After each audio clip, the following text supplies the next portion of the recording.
masks will still be required in the St. Joseph School District. Thanks for joining us. I'm Alan Van Zandt. That decision came after a long school board meeting this evening where just shy of 150 turned out to share their opinions on mask requirements in schools. KQ2's Madeline McLean sharing what we missed tonight. A sea of blue packed into the St. Joseph School Board meeting, hoping to get district leaders to overturn their decision to require masks in schools. No. Pass. No.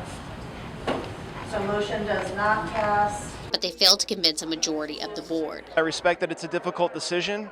I was disappointed because the no votes, I didn't really hear any persuasive questions or arguments coming from anybody as to why they are hesitating or waiting. Speaker after speaker took their turn at the podium. Wherever there is risk, there has to be choice, and no one knows what's better for the children than their own parents.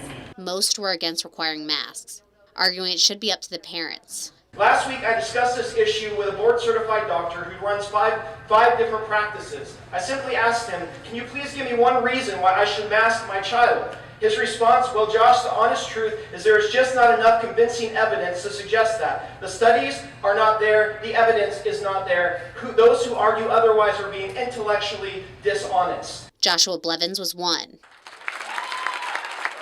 I'm not opposed to sacrificing a freedom to really help people, but I'm not willing to just sacrifice a freedom based on evidence that doesn't exist or a political reason or to be politically expedient. There was also a handful of speakers who say the mask policy should stay. I do think it's very important that we protect all of our students.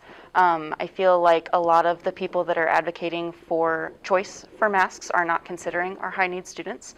Megan Casillas works with the students with special needs at 7 different schools. She says if students choose not to wear masks, some special needs children will be forced to go virtual. So are we really giving people a choice, or are we segregating our special education communities? Following the speakers, the board members spoke, many arguing quarantine policies were harsher for schools that didn't require masks. And because masks were a price they would pay to keep students and teachers in schools, the board voted 5-2 to keep the policy in place. Reporting in St. Joseph, Madeline McLean, KQ2 News. School board set to review that mask policy again on September 13th at a special meeting. District staff plans to provide the board with the first 3 weeks of school data to help in that decision.